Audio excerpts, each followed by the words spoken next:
But what happened last week when they took a shot at my hero and they tried to kill the next president of the United States? Enough was enough, and I said, let Trumpomania run wild, brother. Let Trumpomania rule again. Let Trumpomania make America great again.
What does the Kash Foundation mean to you?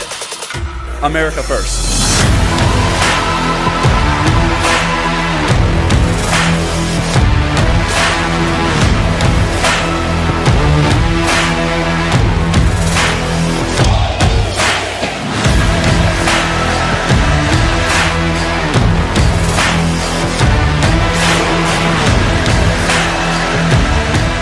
Foundation is doing incredible work. I'm a big fan.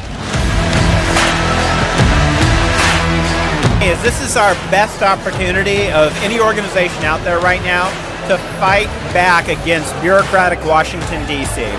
So when I know guys like Kash Patel who understand this deep state and what we're going up against more than almost anybody, you have to be there to support them. It is a way for a whole bunch of voices to unify behind one cause. I've never seen someone so selfless when it comes to making sure that Americans are treated fairly. The Fight with Kash Foundation has meant a great deal to me and my family. They have helped advocate for me and other FBI whistleblowers who are trying to show the American people the truth. Kash has actually put his life on the line for this country. God bless Kash. God bless the United States of America. We founded it just because we knew there were so many Americans in need. And it wasn't a political thing. It was just how do we help people. And we got a great group of folks like you and so many others that said, yeah, let's join forces and give away as much money as we can.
I pledge allegiance to the flag of the United States of America and to the republic for which it stands, one nation, under God, indivisible, with liberty and justice for all.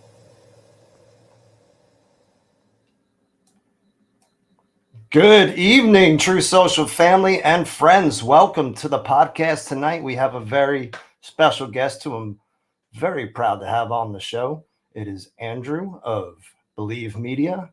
He's also involved with the Kash Foundation, and he's involved with Based Apparel.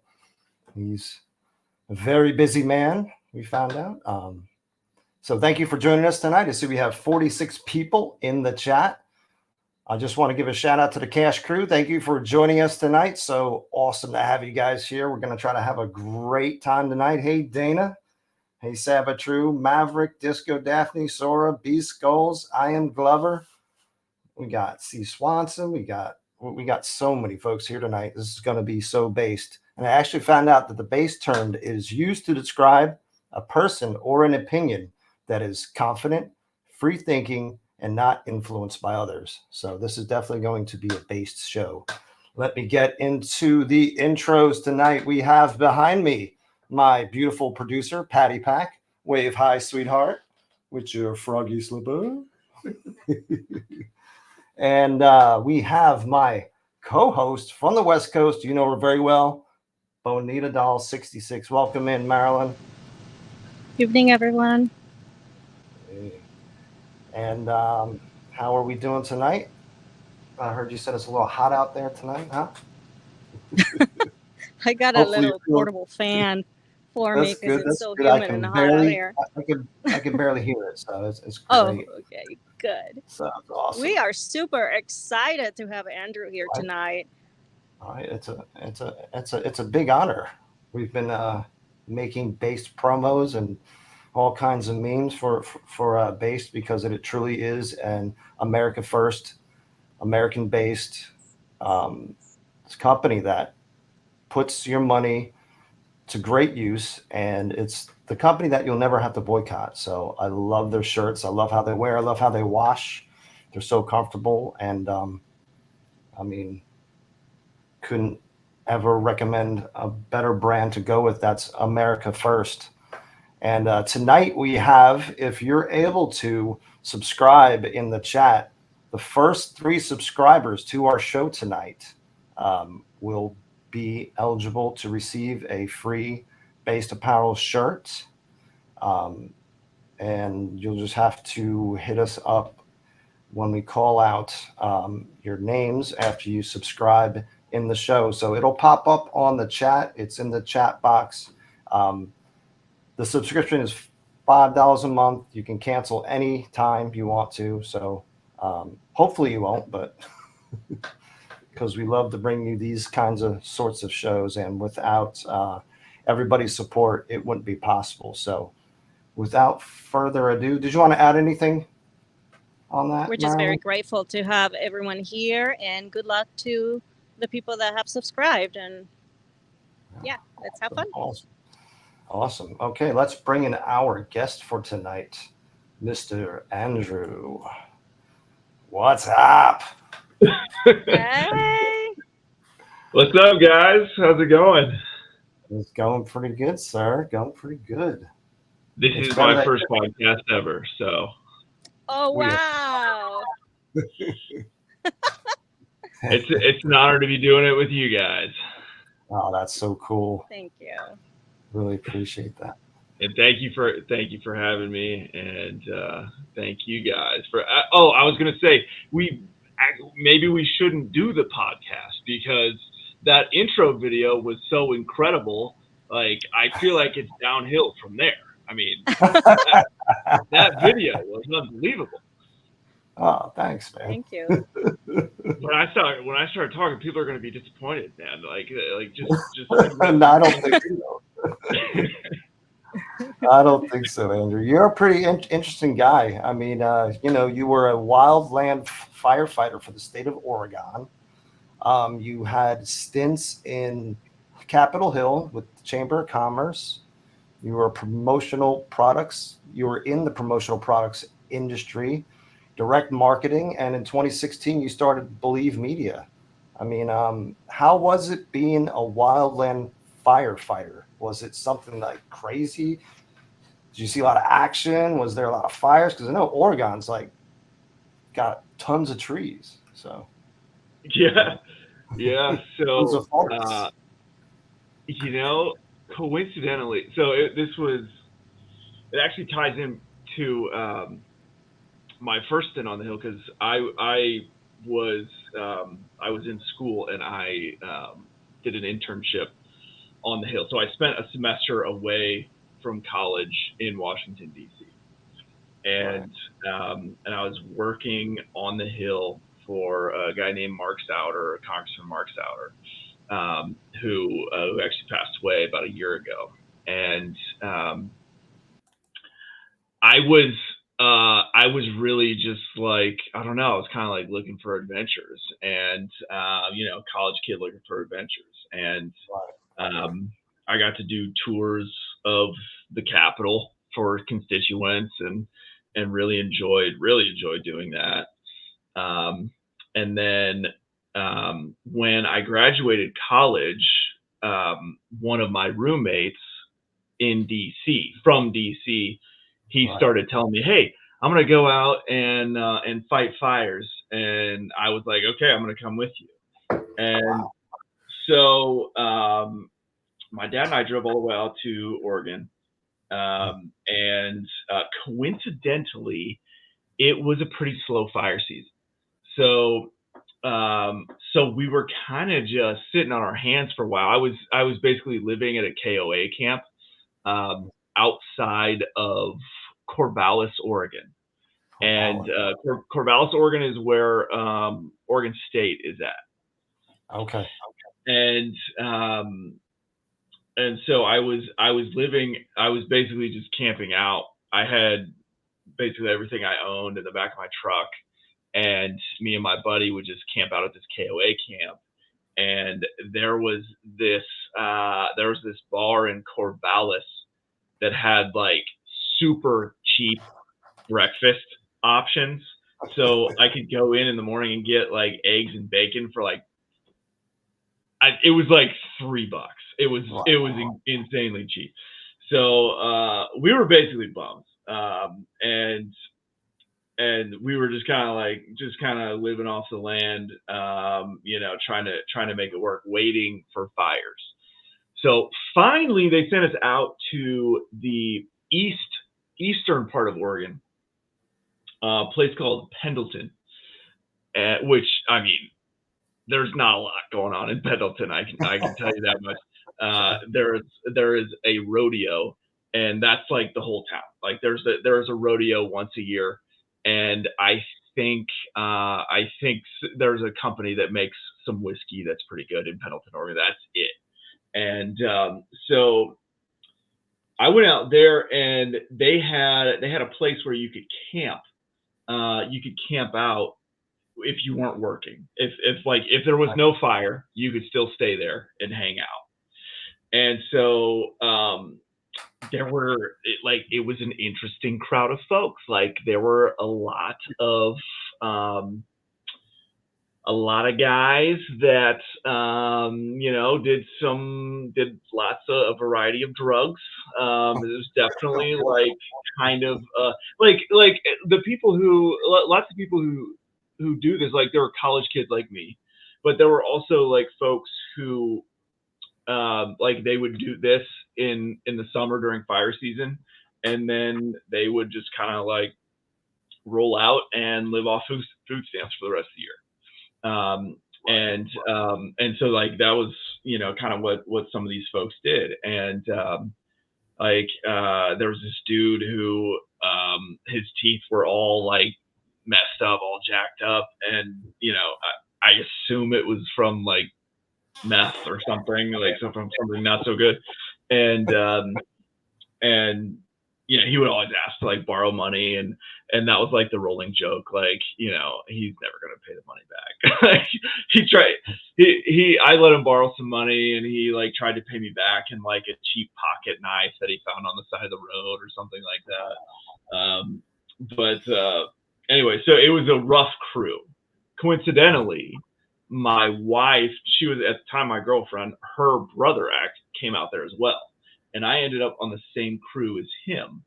And and so out of Pendleton, we did get some fire action, and it was sick. I mean, it was rugged. Like we were climbing up the side of a burning mountain, and there were helicopters flying overhead, dropping water on the fires, and it was a big adrenaline rush. It was awesome, and also really kind of grew a love for the outdoors for me as well. Beautiful country in Oregon. Like there's a place called Hell's Canyon, which is in eastern Oregon, and we hiked all through that thing, and all up and down Hell's Canyon. Second biggest canyon in the country, next to the Grand Canyon. That is God's there. Yeah. What's that? I said that's God's country out there. Man. Yeah. Yep. Beautiful country. So yeah, man, I did that for a season. Saw some action, saw a lot of culture, and then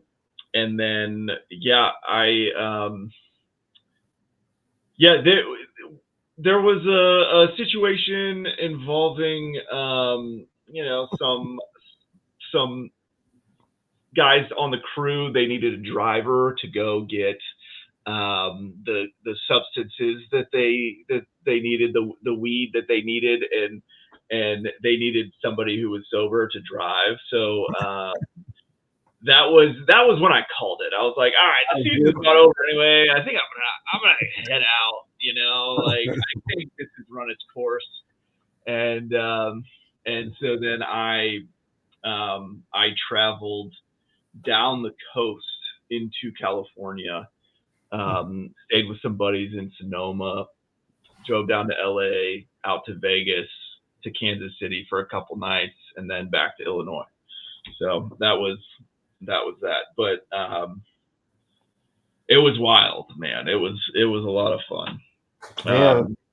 So I read that you had some downtime and that you spent your time really in the library. You were reading about entrepreneurship, right? And that's what kind of started the whole spark for your company, Believe Media. Yeah, you nailed it. So like I said, like it was not that, like, we saw some action, it was cool, but like we did have a lot of downtime. And yeah, me and my buddy, when we had nothing to do, we would just hang out in the library, and that's where I started reading books about entrepreneurship. I was a very mediocre college student. I just was I played football in college and was, I don't know, I got progressively more into it, but you know, I just didn't have clear direction until I went to DC for a semester. And then, but yeah, when I started reading books about entrepreneurship, it all made sense to me. It was like, okay, this is the path. So yeah, from there, I think, you know, like after I got back to Illinois from being a wildland firefighter, I started applying for jobs. I had to pay back my student loans and everything, and that's what led me to the Kankakee Regional Chamber of Commerce, which really was kind of a mixture of like business and you know, some of the government affairs / advocacy type stuff that I was interested in, and that was also an experience. I don't think it's worth like really diving into that, but my boss could throw a great event, and so I don't know if I really learned a lot at that job, but the one thing I did learn was how to throw a good event.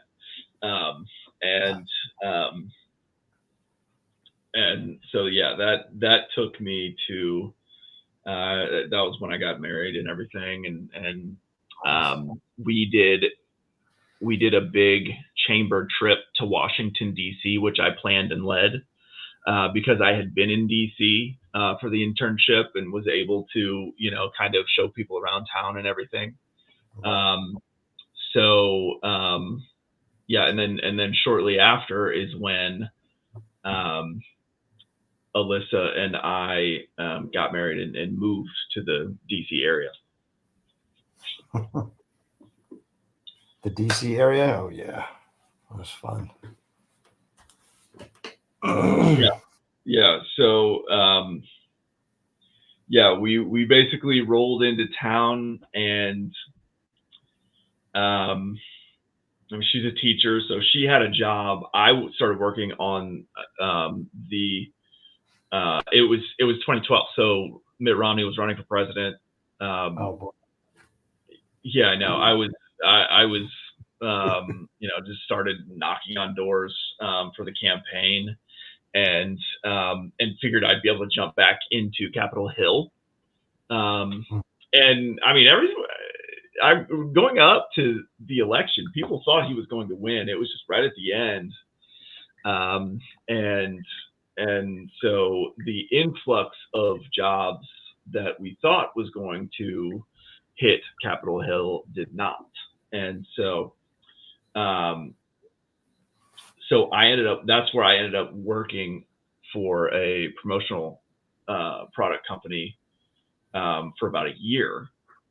And then got back into politics through a direct mail fundraising firm. Oh. So that was like circa 2013. So now I'm back in politics, direct mail fundraising, which is actually highly effective still, oddly enough. The Kash Foundation absolutely crushes it on direct mail. And so I worked at that company for 3 years, and that was when I kind of came of age, like all the stuff that I'd been consuming and listening to and reading about entrepreneurship. That's when the light bulb started to go off, because I knew I didn't want to do direct mail forever, for sure. I knew that. But, the digital stuff, I started doing digital stuff for Donald Trump for president in 2016 as a part of that firm. Yeah. And so I had the opportunity to learn, under fire. All of a sudden, it's like, oh, wow, this works. And we were raising tons of money, sending emails. And I'm like, okay, I can do this. Like this is something that I can do. So this is where things get exciting. So 2016, the day after the election, and I had a number of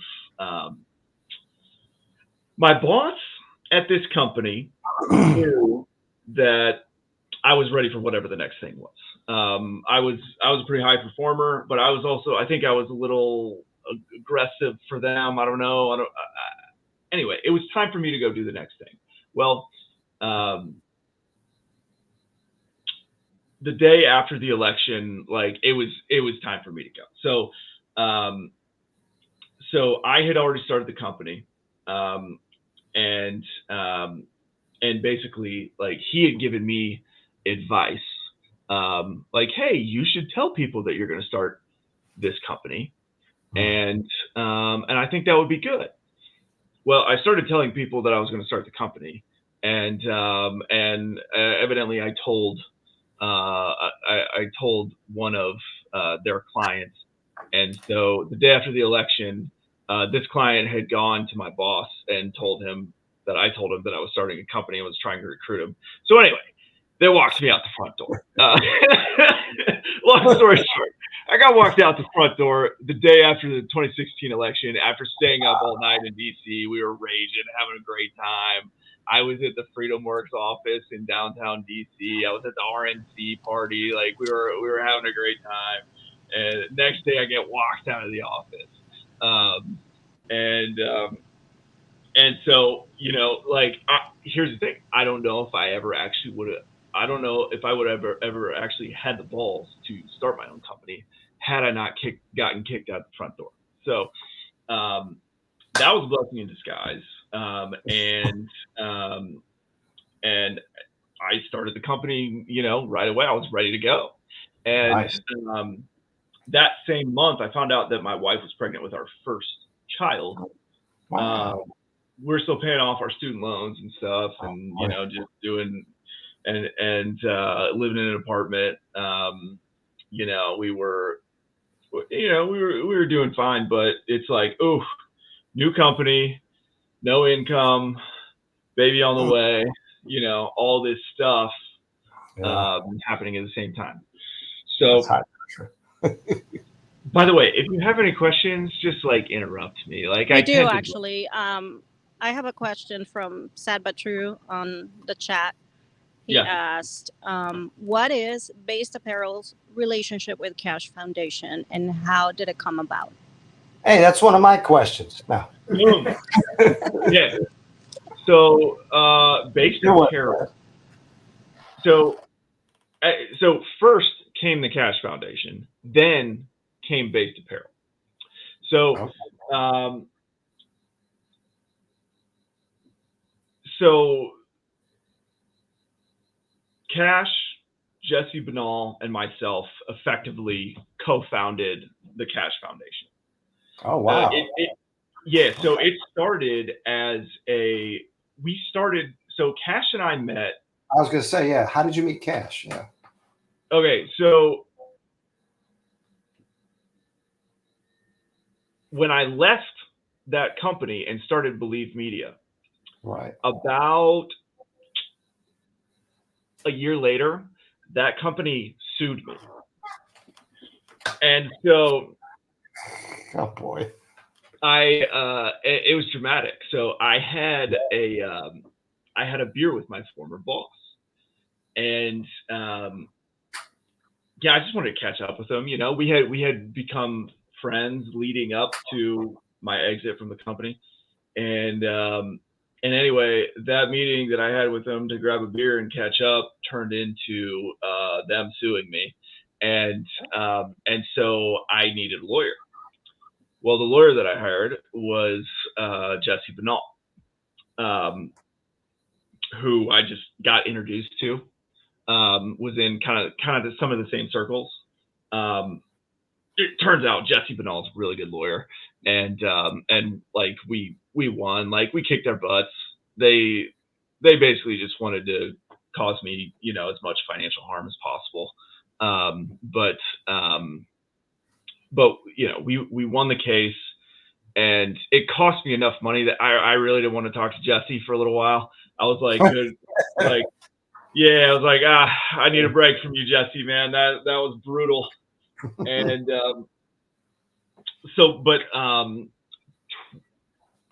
2020 comes around, and I see Jesse on television testifying in front of the whatever committee on Capitol Hill he was testifying in front of. I think it was Senate Intelligence, because he was testifying about election integrity in Nevada, and how he had all this evidence showing that there was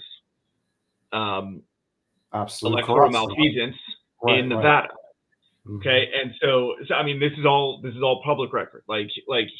So Jesse ran the legal operation in Nevada in the 2020 election, and after, when they were doing, you know, all of the legal due diligence. So Jesse has all of this unbelievable knowledge and this crazy experience with a really cool team. So part of Jesse's team was this woman named Amanda Milius.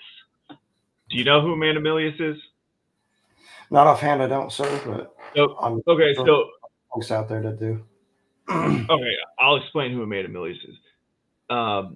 She's the daughter of John Milius, and you should just go Google John Milius, because he is an incredibly accomplished Hollywood film director. Also, former chairman, definitely a board member, maybe not chairman, but board member of the NRA. Like, been a big activist in Hollywood, inside Hollywood, been a big conservative guy for forever, and made some epic movies. Here, let's just look up one real quick, just so we can, because he's actually in bad health right now, so we should give him a little love. John Milius. Hey, Conan the Barbarian, Red Dawn. Yeah. Red Dawn, that's right. Yes, that's where I heard that name. Okay. Apocalypse Now. So, yeah, so his daughter, Amanda, worked for the State Department, the Trump State Department. Okay. She's awesome, by the way. She's mostly on Twitter, but I would definitely recommend, everybody go check her out. So here's where Amanda ties in.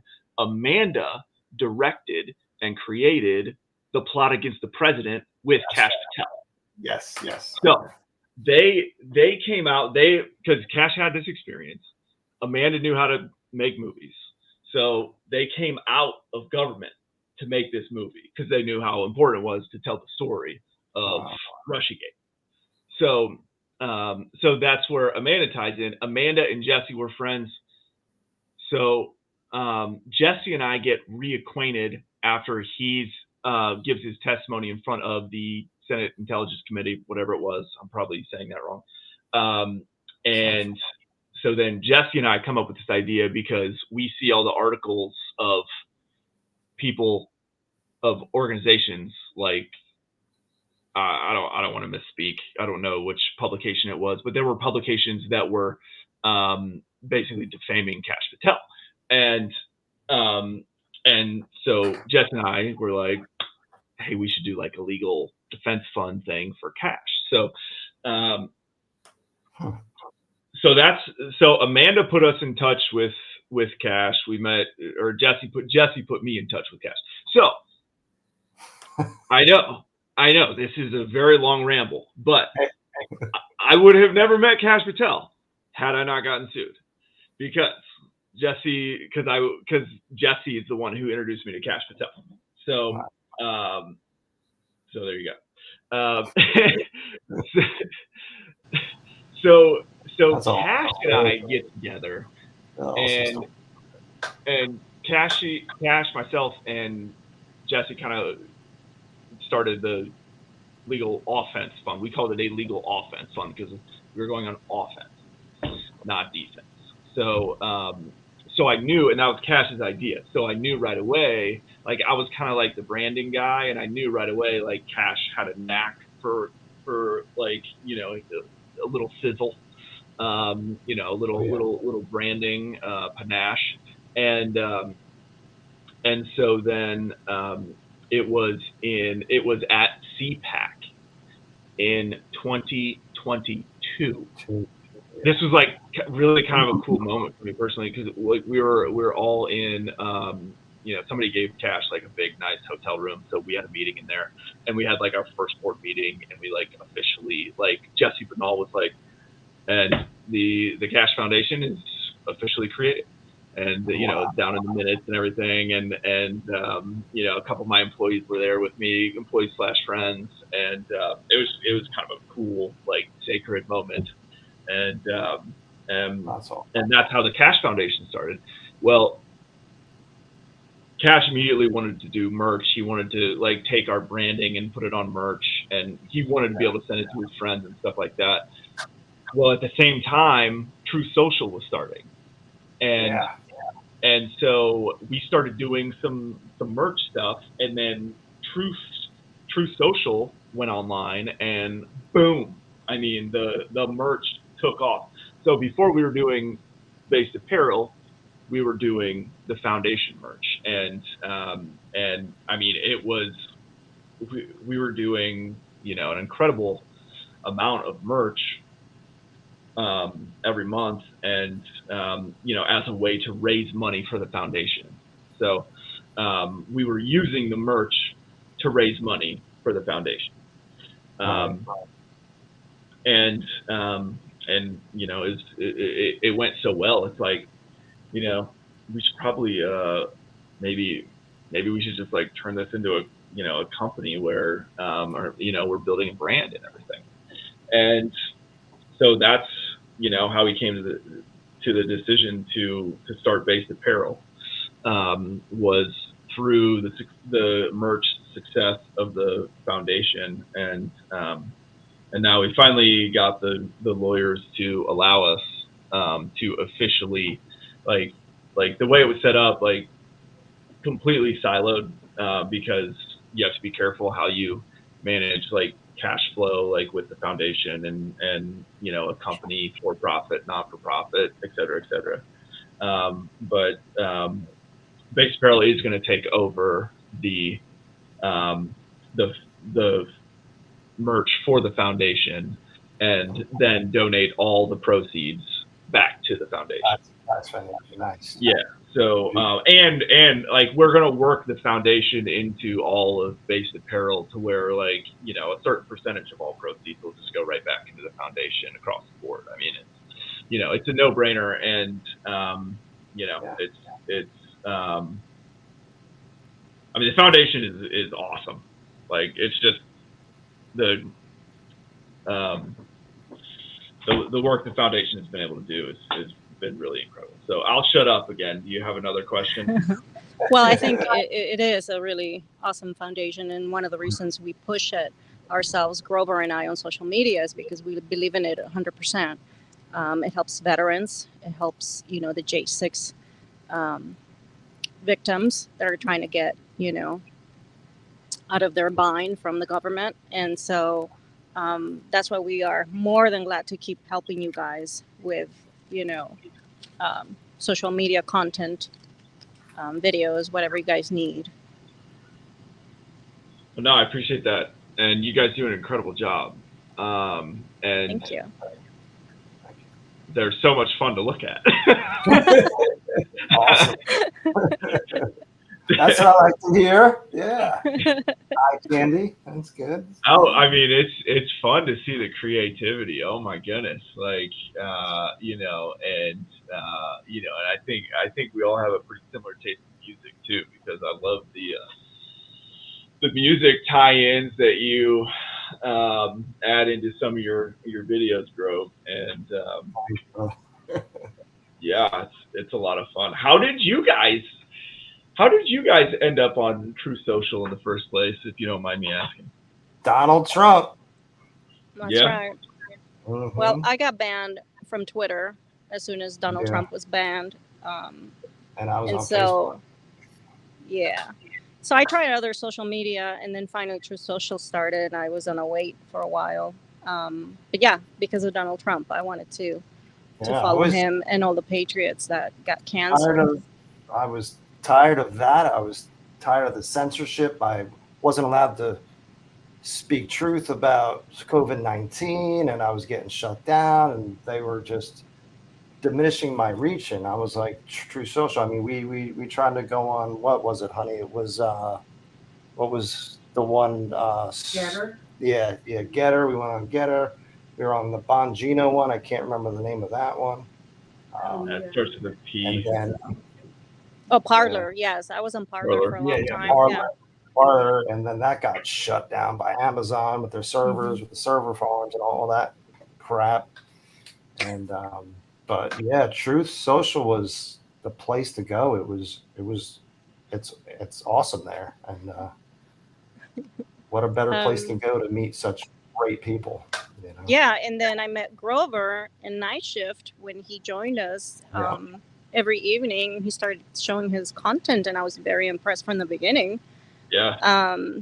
And so, you know, as I got to know him and Patty, we talked about my memes and his videos, and he brought everyone together from the Night Shift crew or anybody that wanted to join, and made these awesome videos of our memes in movies. And it was so inspirational to all of us. And then Grover got the most awesome idea to promote Government Gangsters, and so we got a group together for that. That was a really good idea. Yeah, it turned out awesome. It was so fun. It was fun. So much fun doing that. Yeah, what a group. I mean, that's a great group of folks too. I mean, the art that was coming out of that group was just incredible. Like, yeah. Many amazing friends that just really just turned up the heat and cranked out some dank art. It was really awesome. Yeah, incredible. Incredible. I have a question. You have a question? Go ahead, sweetheart. Can we get more V-neck women's shirts? She popped V-neck. All right. And kids shirts. Yeah, kids shirts. I mean, are you guys planning to kind of delve into the kids market, and then with the V-necks, because a lot of, you know, women prefer to have, you know, the V-neck, and, you know, you guys have one so far, but we'll definitely do more V-necks probably before we dive into the kids market. But yeah, we're definitely working on V-necks and other options for the ladies. That has been, you know, that's something we talk about on a regular basis. Oh, okay. Sweet. Good question, sweetheart. Yeah. I had somebody ask what college you went to, Andrew. Yeah, I went to Olivet Nazarene University, south of Chicago. Kankakee, Bourbonnais, Illinois. Oh boy. Yeah, they're having the DNC tonight. I'm glad everybody's here with us tonight. Yeah, right. Oh, it's hard to watch. It's been they've had riots and they've had all kinds of crap. Yeah, it is hard to watch. It's like dark.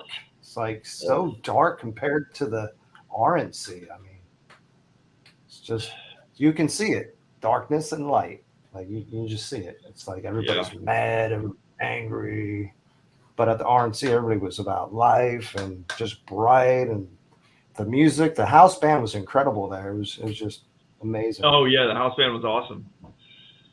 Yeah, it was, man. And I They loved were kicking it. I loved the Hulk Hogan thing. I mean, that was like, come on. Oh yeah. Yeah. Yeah, brother. Let me tell you something. That was epic. I didn't expect to see him. No, oh my gosh, yeah. We had so much going on. I didn't get to see a lot of the like before that night. I didn't get to see a lot of it. But that night, I watched the entire thing, and it was incredible. Alina was great. Alina on Truth Social, Erica Knight, at Erica Knight, she's awesome. And talk about people who are like behind the scenes doing really cool stuff. Erica Knight is thanks, Glover. I see you.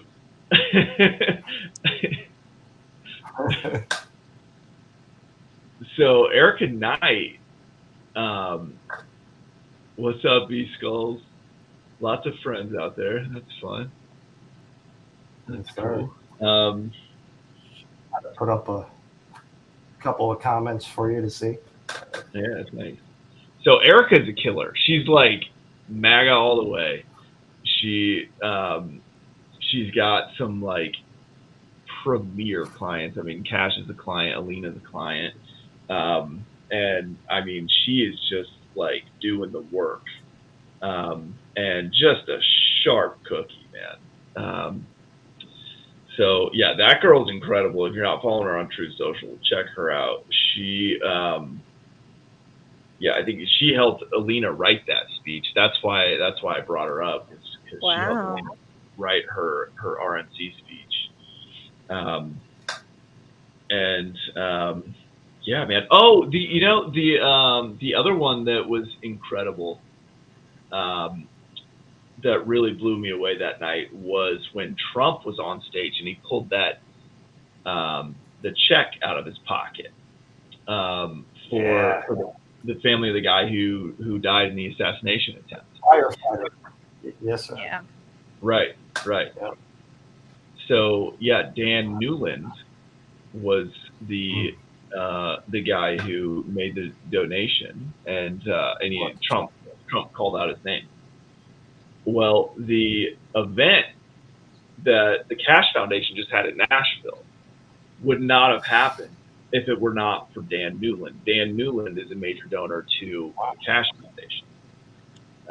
Okay. And so I was sitting there watching it, and I about spit out my water because I'm like, that's our Dan Newland. So that was incredible too. But yeah, the RNC was great. What do you guys think's going to happen?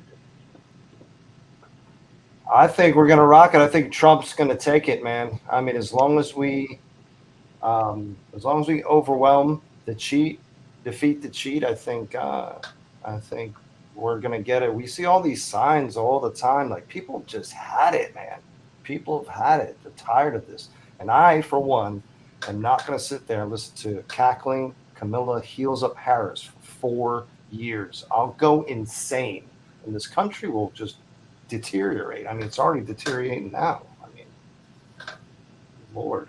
SBT has a question. Yeah, that's SBT. I got a question. That's the thing. That's one of the things, Grove. It's like just the fact that she's on the ticket. Like she's gotten this far. It's like, oh gosh. Yeah. I'm looking at this question. Thoughts on Trump's post today? 17-second video of a boat parade. The primary boat in the bid has a "Where we go, one we go all" in big gold letters. it's flying a giant trust the plan flag. I think you guys might be better to answer this than me.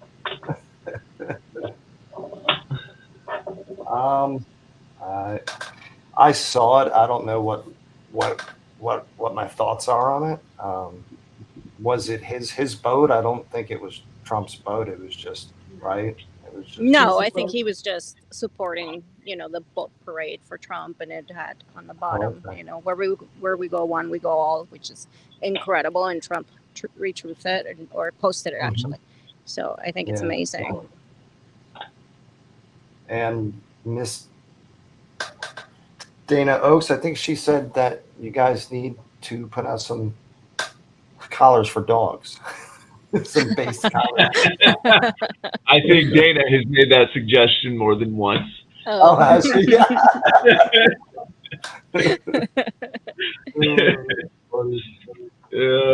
Dana's a good friend of the foundation as well, and has been. She was also in Nashville. Nashville.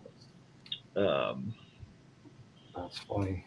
When did you get into the political world, Andrew? Like, what sparked your interest with that? When I was growing up, my dad's a big storyteller. Like he's my dad is hilarious. He's way funnier than I am. But he was always into history. World War II, big time, presidents, and we, he would always tell me a bedtime story. But we literally memorized the presidents in order. Don't ask me to do it now; I can't do it. But so I always had, like, from the very beginning, I had like a great background in it, yeah. Yeah, I had that kind of ingrained in me, like American history, and and I mean the stories from World War II are just incredible. And so any World War II movie that came out, like, we would see it. And then he suggested that I start listening to Rush Limbaugh. So I was on a path, Yeah.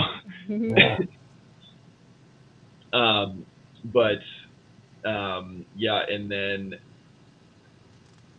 I was trying to figure out my way in college, and it's like, there's a chance to go do a study abroad program in DC. Count me in. Let's go. Like, I need to do something different. So let's do this. And I mean, it was honestly a great. Got you 3 supporters. Yeah. So we just hit our 3 monthly supporters. We got Mr. Sabbath True, we've got I'm Glover, and we got Miss Dana Oaks. Thank you so much, folks. It's so awesome. So based. Thank you, guys. Congratulations. Appreciate it. Yeah. Thank you so much. So they can subscribe on Rumble. That's how people subscribe? Yes, sir. Okay. Yeah, okay. Right on. How much is it? $5 a month. Okay. Yeah, it's small, I think, I mean, compared to some other guys out there. So. Support the team if you're out there. $5 a month. Click subscribe. Hey, thanks for the shout out, Andrew. By the way, I'll come. I like doing this, so I would love to come back and talk to you guys again sometime. That'd be awesome, man. Appreciate it. Yeah, we'd definitely love to have you back on. It's been a pleasure to have. We have a couple more minutes left, so if anybody has any questions out there for Andrew, come on, put them up in the chat. We'll put them up on the screen so we can read them. And you got any Kash Patel questions? I'll spill the beans, baby. So I think Glover asked how many PBRs is enough to get Kash kind of tanked. I don't know. I don't know how he said it, but yeah, something like that. Oh man, Kash can drink he can drink 1 million PBRs. That's not going to get him tanked. He's yeah, man. He can hold his own. That's for sure. That's for sure. What did B Skull say? He says Andrews. What? He said Andrews begging for the mic. With Rhino. Yeah, we That gotta would get. be. Yeah, that would be awesome. We'll get to have you Rhino both on here. Rhino loves the Awesome. microphone. That'd be great. Blue Collar Non, he says, who are some of your favorite memers? He wants to know. Well, I'm talking to my two favorites. Yeah, baby. Thank you. I mean, where's Boosted? I gotta throw out Boosted. Yeah, he was supposed to be Boosted. Boosted was supposed to be in here. I'll tell you exactly who my favorite memers are. Who is Cash's favorite country singer? Says B Skulls. I'm pretty sure it's going to be Aaron Lewis, although it might not be. But so now we can talk about this for sure. By the way, is Gazer on tonight? Gazer Beam? He was lurking. Gazer. Source sent me. Yeah, Blue Collar. What's up, Blue Collar? Boosted Patriot. Morgan Ray. Blues Breaker. Is Blues Breaker on? Yes, sir. Blues Breaker's in the house. What's up, Blues? Patty Pack. Annie? Is Annie on? I don't know. I don't know. I didn't see Annie in the chat tonight. And Sad But True. We got Sad But True in the house. Yes, sir. Oh, cool. What's up, brother. guys?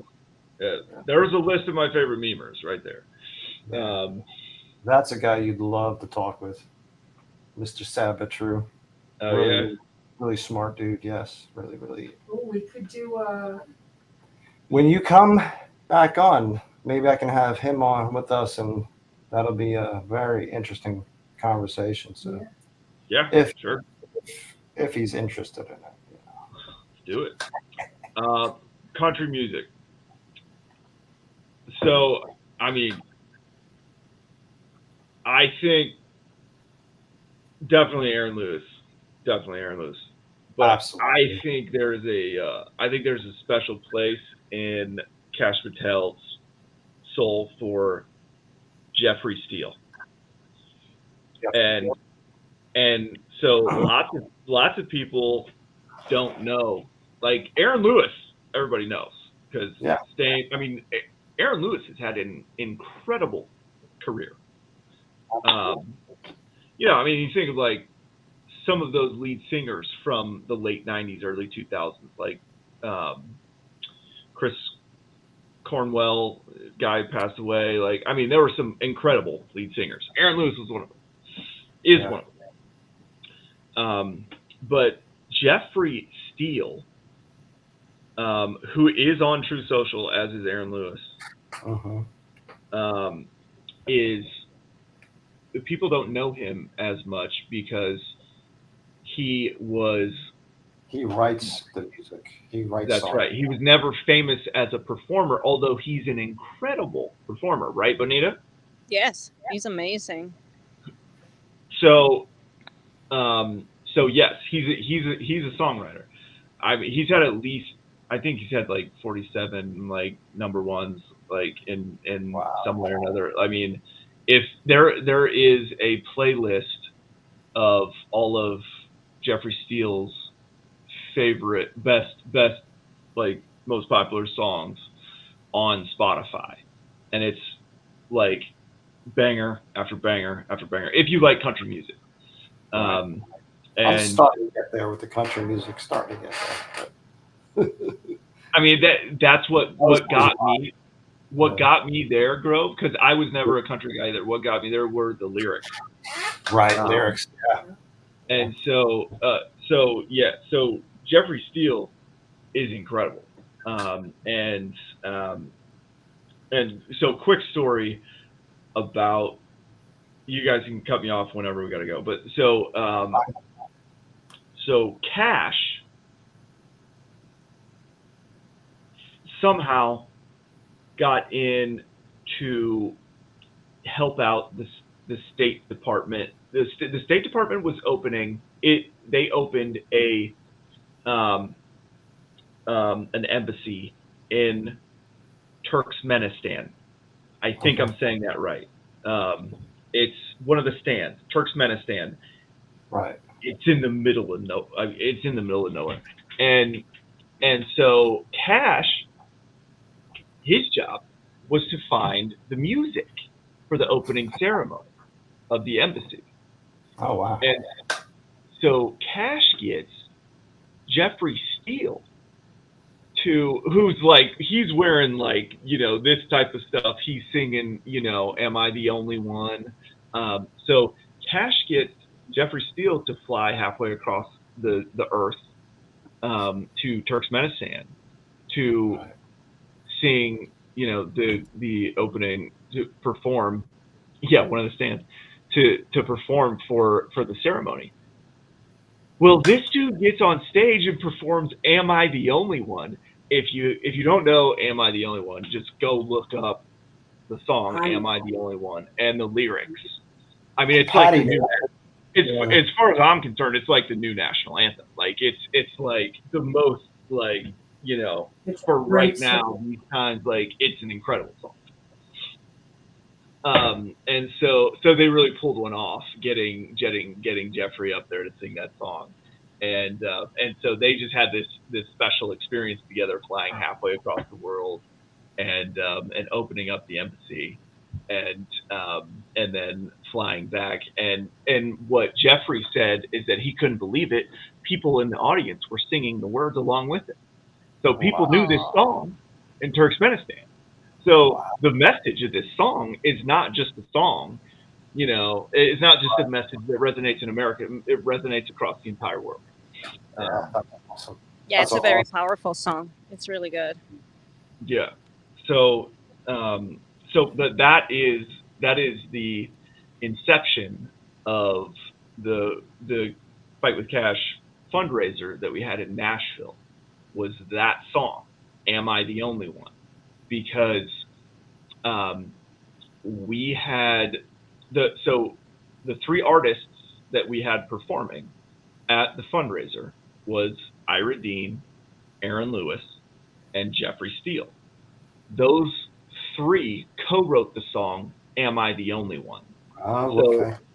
So that was what that was the whole thing was coming together. That was all three who wrote it and they performed it. Yes. That's awesome. And they're all buddies. They're all friends. Oh wow, okay. And so yeah, like the vibe on stage with them was just incredible. Like they were telling stories, like deep stories, sad stories, funny stories. Like, I mean, it was just this array of emotions, and incredible music. And you're right there, 10 feet in front of them. That's on the stage. That's surreal. Wow. Yeah, and so Aaron Lewis is, and I know we probably have to go, but so No, Aaron Lewis. You take your time. Okay. We're all good, brother. So we're good. Aaron Lewis, he smokes cigarettes. Yeah, I noticed. I'm like, damn. The entire time he performs. Holy crap. Yeah, so he smokes cigarettes the entire time he performs.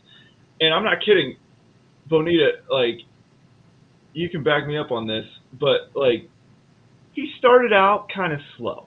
It was a good song, but it's like Jeffrey and Ira were both playing bangers and everything, and because they did what's called playing around. So they're on stage, like three guys on stage, and they all take turns playing their songs because they're all singer-songwriters. And so it could almost get a little competitive, like who's got the cooler song, who gets the better reaction from the audience, who's got the better story. And so who's got the better story? so Aaron, he's chain smoke, and I'm not kidding. He got better and better. He got better and better. The smoking usually affects your voice and your vocal cords. Dude, Yeah. that guy was saying, I I've always loved Stained and all his songs. And then I got into country music with Country Boy, and that was like my first kind of. Oh yeah, he did Country Boy. It was incredible. Yeah. It was incredible. So yeah, he chain smoked his way, and then like the climax of the whole night was "Am I the Only One?" At the very end. It was at the end. Yeah. Yeah. Yeah, man. I was standing up, shaking my fist. It was fun. It was. So we've got one more question for you from Mr. Maverick, or as everybody knows him on True Social, Mark. He says, "Don't forget my question, Lowell. Andrew, what was your favorite scene from the original film, Top Gun, and why?"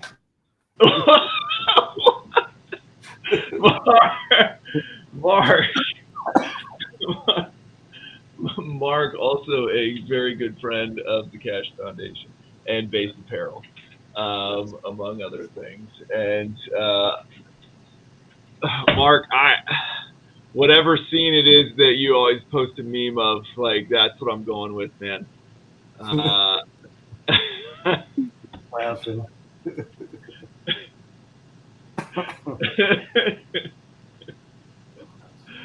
Oh man. Well, guys, it was a pleasure. This has been fun.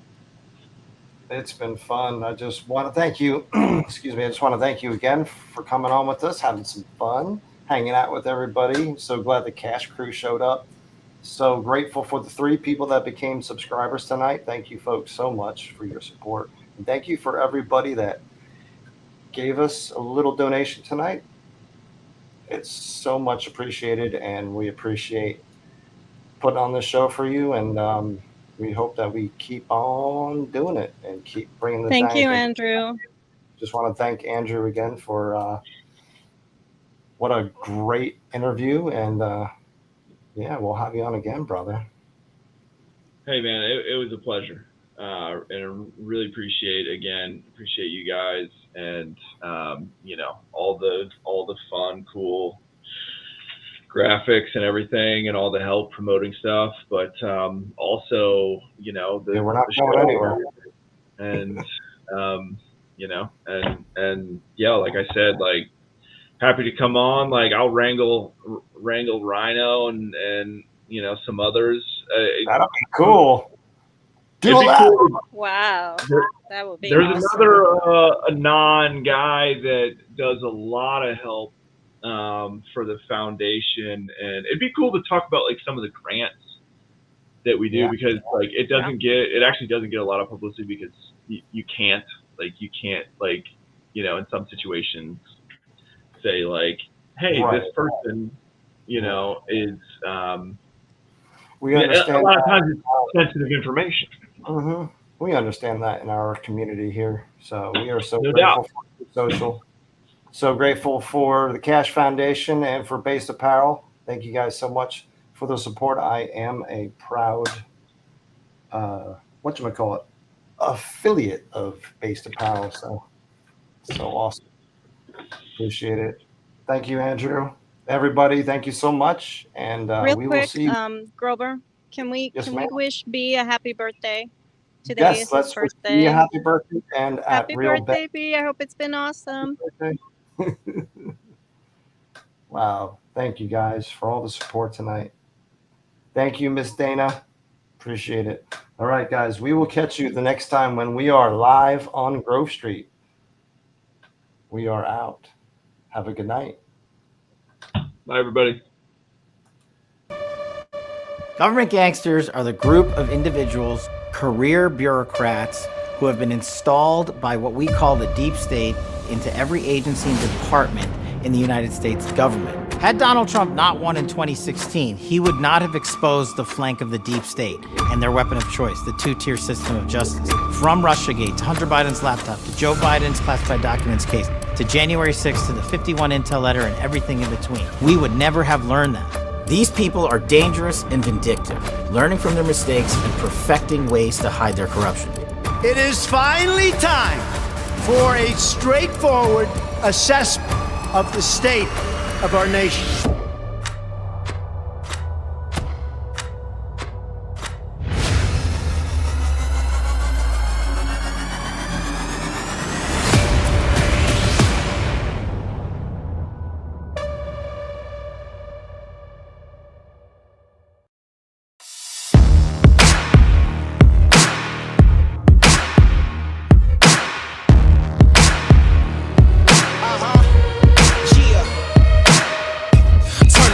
on, I'ma go live.